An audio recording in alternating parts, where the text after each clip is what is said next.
Salut tout le monde et bienvenue dans un nouvel épisode du Bureau des Histoires.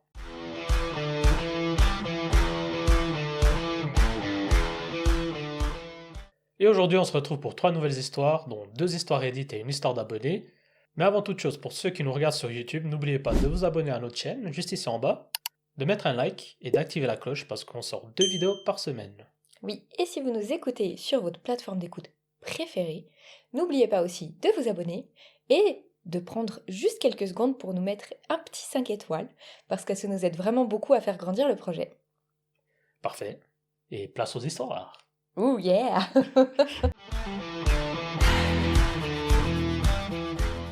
C'est moi le problème de ne plus vouloir que mon beau-fils vienne à la maison quand son papa n'est pas là.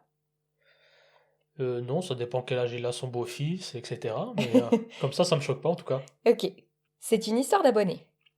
Je suis avec mon compagnon depuis presque 7 ans. Nous avons une petite fille ensemble qui a maintenant 4 ans et demi. Lui a un autre enfant de 11 ans qu'il a eu avec son ancienne compagne.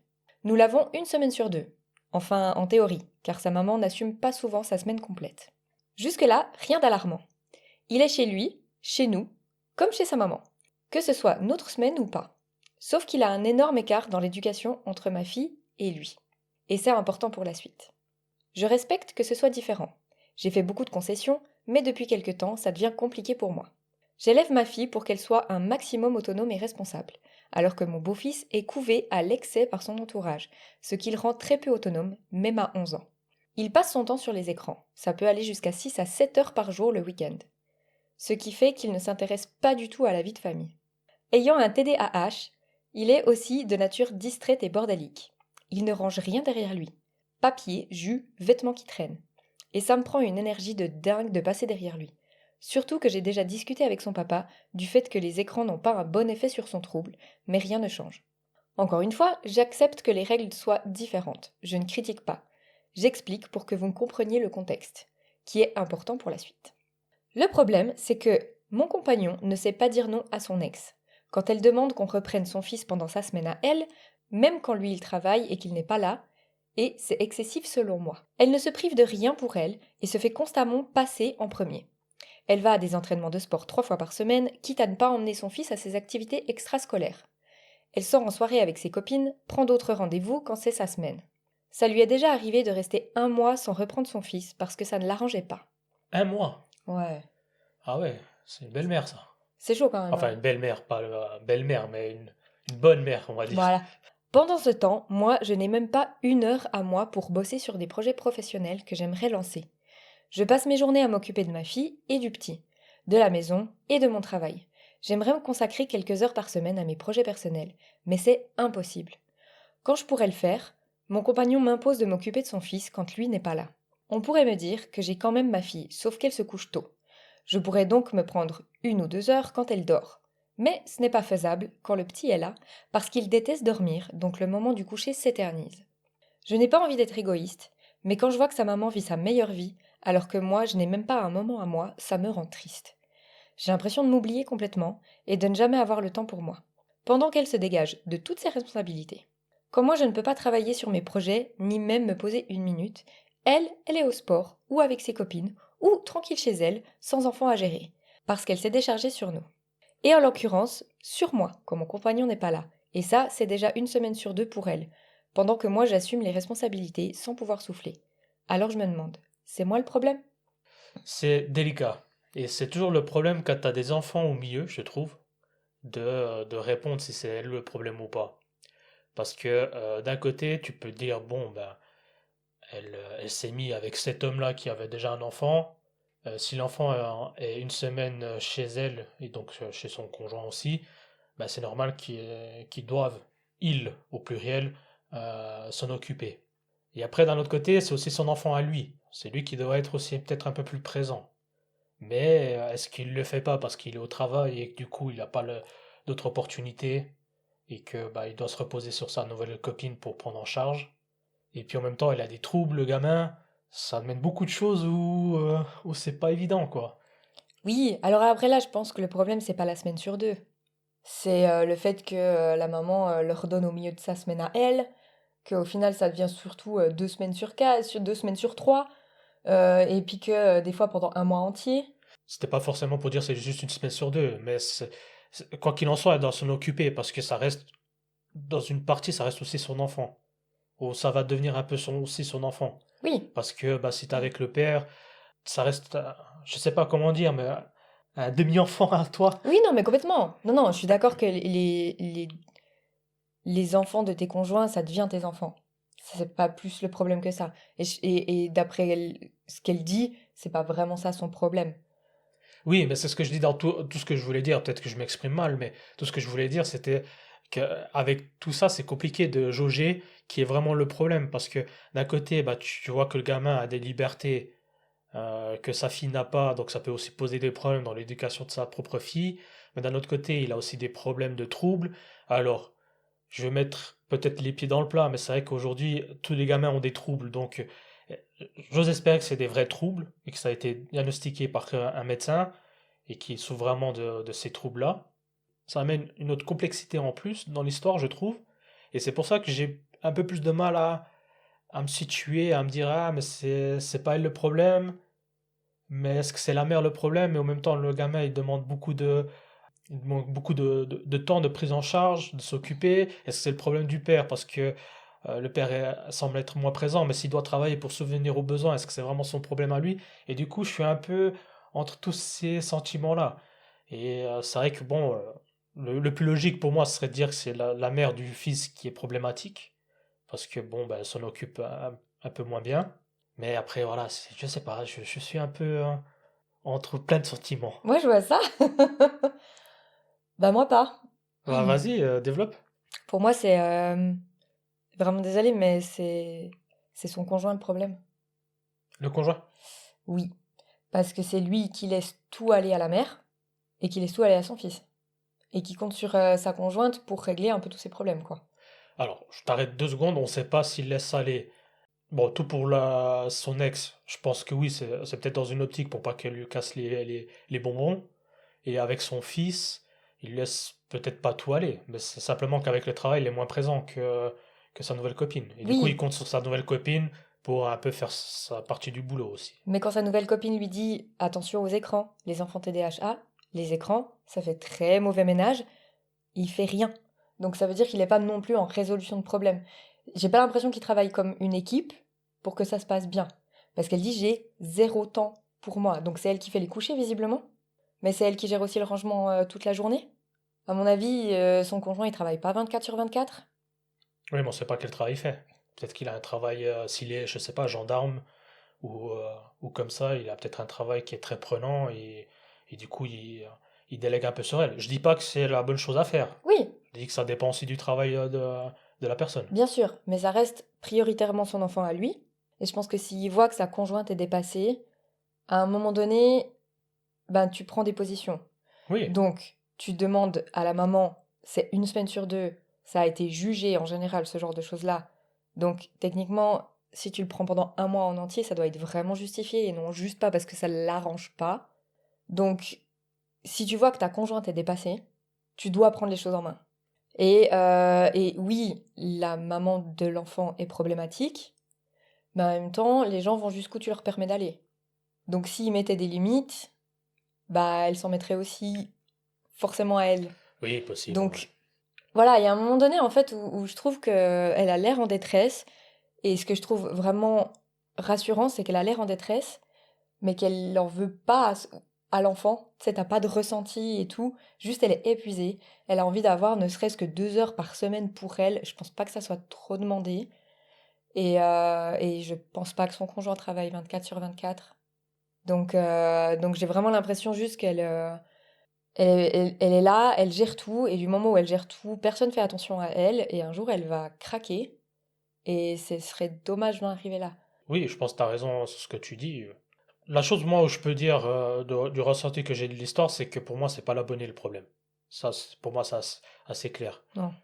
Maintenant, voilà, au début, je mettais un peu de guillemets parce que, voilà, l'enfant, c'est toujours compliqué de mettre à cet âge-là, mettre la faute sur un enfant qui a des troubles en plus, qui a été Oui. peut-être mal éduqué aussi, on peut le dire.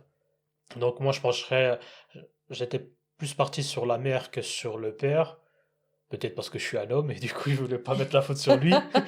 Mais ce que tu dis, c'est des bons points. Donc, moi, si je devrais trancher, parce qu'au bout d'un moment, il faut qu'on tranche, Oui, je mettrais c'est la faute à la mère de l'enfant et au conjoint, comme tu l'as si bien dit, je pense qu'il a une part de responsabilité aussi. oui, complètement. Elle mériterait un week-end au spa. Ou à la salle de sport à la place de la mère de À la l'enfant. place de la mère de l'enfant. Je pense qu'elle préférait un spa, dans l'état où elle est, à mon avis. Il lui faut du repos. Donc voilà, non, je pense pas que ça soit la bonne et le problème du tout. Non plus. Ok? Bon, bah, prochaine histoire. Yes! C'est moi le problème d'avoir dit à un enfant d'arrêter de se comporter comme un petit con. Bah, s'il s'est comporté comme un petit con, non. Et s'il s'est comporté normalement, oui. Donc, on verra. Ok, voici l'histoire. Dimanche, mon fils faisait une soirée pyjama avec 3 copains. Ma femme était en déplacement, donc lundi matin au petit déjeuner, il y avait moi, les 4 garçons et ma fille. Je n'avais franchement pas envie de préparer le petit déjeuner pour 6 personnes. La veille, j'ai donc commandé une box petit déjeuner chez un traiteur, 13 bagels, 3 types de fromage frais, du beurre, des oignons, des concombres et des tomates. Oh, moi, je veux aller petit déjeuner chez lui. Pour 6 personnes, ça me semblait largement suffisant. J'avais choisi 6 bagels nature et 6 bagels aux oignons. Le 13e était un bonus qu'on ne peut pas sélectionner et c'était un bagel au sésame. Oh, est-ce que le bagel au sésame est l'objet du crime? Attends, va pas trop vite, Ouh. on laisse monter le suspense. Lundi matin, je récupère la commande, je rentre, j'appelle tout le monde à descendre. Ma fille arrive la première, je lui dis de se servir. Elle prend celui au sésame et commence à mettre du beurre dessus. Oh, le bagel au sésame! Les garçons descendent ensuite. L'un des copains demande pourquoi il n'y a pas d'autres bagels au sésame. Je lui réponds qu'il n'y en avait qu'un seul. Il me demande pourquoi c'est ma fille qui l'a pris. Je lui dis simplement parce qu'elle est arrivée la première. Il dit que ce n'est pas juste. Je lui réponds qu'il y a plein d'autres bagels, qu'il peut en choisir un autre. Il insiste. Pourquoi je n'ai commandé qu'un seul bagel au sésame? Bah, prends ton argent, il va t'en acheter. Voilà. Vous comprenez le titre? Je lui ai expliqué que ce n'était pas prévu, que c'était juste le bagels offert en plus. Il me demande pourquoi je n'ai pas en commandé exprès. Je lui dis que je ne savais pas que c'était si important que ça. Mais il continue, encore et encore. Il voulait absolument un bagel au sésame. Il trouvait ça injuste que ma fille l'ait eu, alors que lui est l'invité. Bah, justement, t'es l'invité, on t'a commandé déjà plein de bagels, sois reconnaissant. À ce moment-là, ma fille est déjà en train de le manger, donc la discussion ne sert plus à rien. Je lui dis de choisir un bagel. Il répond qu'il ne veut ni nature ni oignon. Je lui dis qu'un bagel nature c'est quasiment la même chose sans les graines. Il dit que ça n'a aucun sens. Puis il me demande d'aller lui en racheter un au sésame. Oh, le culot! Oh, purée!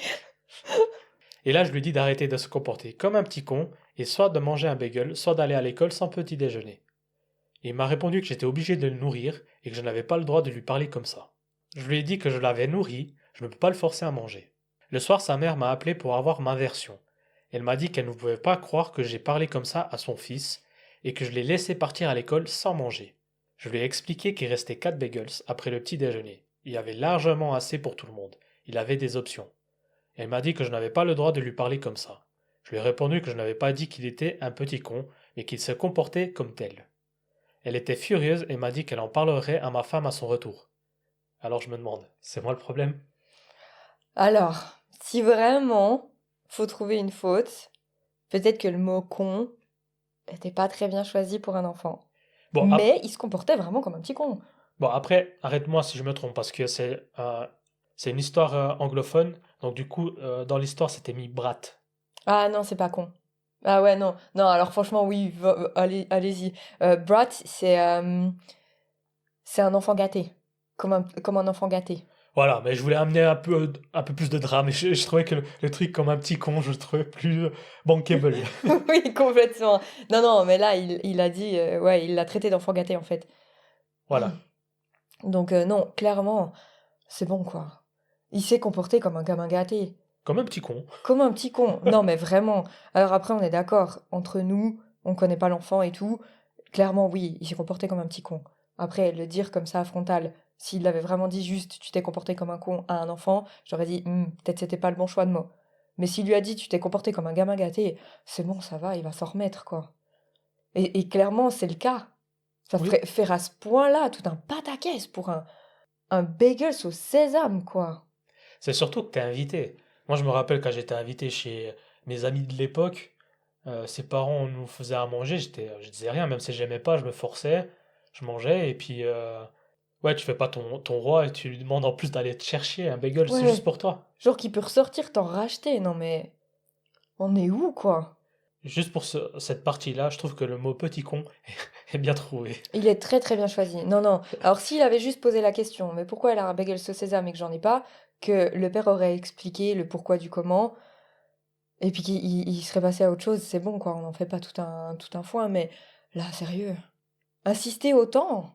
Non, non, je trouve que, franchement, je pense que cet enfant n'a pas été assez remis à sa place, et que c'est très bien qu'il l'ait fait. Non, moi, je suis d'accord avec toi. D'ailleurs, j'ai un petit doute sur l'éducation de l'enfant, parce que ça a l'air d'être l'enfant roi un peu, mais Oui, bah oui, la frustration, c'est pas très bon pour son développement. Du coup, on ressort lui acheter des bagels au sésame à chaque fois qu'il fait une crise, quoi. Très bien, mais là, il est pas chez lui, donc effectivement, c'est des règles. Et puis, il est déjà, franchement, c'est déjà énorme ce qu'il a commandé pour tout le monde. ouais, Donc vraiment, non, c'est un petit con ingrat. Et je pense que c'est très bien que quelqu'un l'ait remis à sa place et ça va lui faire les pieds. ça va lui faire les pieds. Waouh, les expressions qu'elle nous sort. Ah ouais, franchement, là, je suis en mode vieille. Ouais, ah bah c'est comme ça. Donc du coup, pour conclure, pour toi, c'est qui le problème de l'histoire? C'est la mère du gamin, parce qu'elle l'a très très mal éduqué. Ouais, je peux te rejoindre. C'est jamais vraiment l'enfant le problème à ce moment-là, c'est plutôt les parents qui leur donnent une éducation pourrie. Donc c'est Ap- la mère de l'enfant. Après, on n'a pas l'âge du gamin. C'est vrai que s'il a, je sais pas, 10 12 ans, je dirais qu'effectivement, la mère est la coupable. Mais maintenant, s'il a déjà 15 16 ans, mais bon, à 15 16 ans, je pense pas qu'il aurait parlé comme ça. Je pense pas non plus.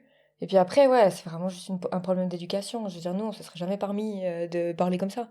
Enfin bref, non, c'est la maman de l'enfant est en tort complètement. Ok, bon, dernière histoire? Oui, c'est moi le problème d'avoir mis le copain de ma sœur à la porte de mon appart. Non. Tranché direct. Ma sœur, 19 ans, et moi, 21 ans, vivons dans le même appartement de 2 pièces depuis plus d'un an. En septembre dernier, elle s'est mise en couple avec son copain, de 19 ans. Au début, ils venaient juste pour regarder des films ou dîner. Et parfois, elle allait dormir chez lui. Ça ne me dérangeait pas qu'il reste chez nous de temps en temps, ou qu'elle reste chez lui. Mais ça a commencé à devenir pénible quand il s'est mis à rester chez nous tous les jours. Il n'est même pas retourné une seule fois dans son appartement pendant un mois entier. En plus de ça, il claque les portes, il fait pipi la porte ouverte, il ne sort jamais les poubelles, ni ne lave la vaisselle. Un vrai bonhomme. Ouais, mais vraiment. Il n'a aucune manière et se balade souvent à moitié nu dans l'appartement. Le mec est chez lui. C'est bon. Bon, il faut dire que la grande sœur a 2 ans de plus, donc du coup, je dis bon, sait-on jamais? Et le fantasme des sœurs, quoi. J'ai dit à ma sœur plein de fois qu'il n'avait pas le droit de rester aussi longtemps parce qu'au final, c'est notre appartement à toutes les deux, pas le sien. C'est moi qui paye le loyer, les factures et qui fait le ménage. Un jour, j'en ai eu marre. Et je lui ai dit que s'il restait encore une fois chez nous, j'allais prévenir nos parents. Oh, Ouh. On est étudiante internationale et quand les parents ne sont pas là, elle fait un peu ce qu'elle veut. Elle s'est énervée, mais il est quand même resté.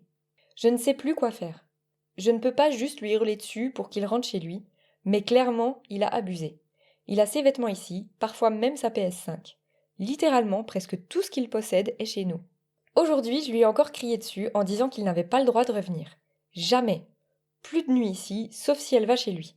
Est-ce que je devrais être encore plus dure ou est-ce que je suis déjà en tort de l'avoir mis dehors? Est-ce que j'ai été trop stricte? Elle est adulte, elle devrait savoir ce qui est le mieux pour elle. Et pour moi. Mais aussi je respecte son espace et je n'invite pas mon partenaire à rester dormir chez nous. Alors je me demande, c'est moi le problème? non, c'est pas elle le problème. Moi, je dirais que le problème, mis à part le copain, c'est la sœur. Parce que c'est à elle de mettre des limites et dire, bon, bah écoute, on fait, je sais pas, tu viens une nuit chez moi, 2 nuits chez toi, et ainsi de suite, et puis une nuit on se fait violence, et puis on n'est pas ensemble. Ouh, à 19 ans, c'est dur. On rigole souvent, mais c'est vrai que quand on avait cet âge-là, c'était dur, hein. Ah oui, c'est l'amour de ta vie, Ouais, toi, quoi. t'es sûr que ça va durer toute ta vie et 3 semaines plus tard, c'est fini. Donc, 3 semaines plus tard, il sort avec ta sœur. ça aurait pu être ça l'histoire. Mais non, voilà, moi, comme j'ai dit, je pense que c'est la sœur le problème qui aurait dû mettre des limites. Et puis après aussi le mec, voilà, après, on sait tous que les hommes, ils sont un peu cons à cet âge-là.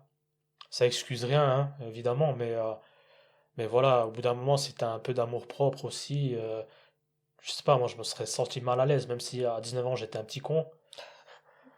Je me serais senti mal à l'aise, je serais pas retourné comme ça, quoi. En plus, il lui crie dessus comme s'il a 5 ans. Et puis le mec, il continue à venir et je sais pas, c'est bizarre. Non, mais en plus, il se comporte mal. Je veux dire, il fait pipi la porte ouverte, il se balade à moitié à poil, il claque les portes, il a aucun respect, quoi. Bon, se balader moitié à poil, je pense qu'il doit être torse nu. Ou peut-être il est en calbute, en fait. Calbute. Peut-être en calbute, ouais. Écoute, c'est mon épisode de boomer. Donc non, franchement, de toute façon, c'est pas elle le problème. Celle qui dit l'histoire, ça c'est for sure, comme dirait For sure. quelqu'un de très connu. Et après, je pense qu'il faut qu'elle ait une discussion avec sa sœur et qu'elle lui dise, écoute, réveille-toi un petit peu.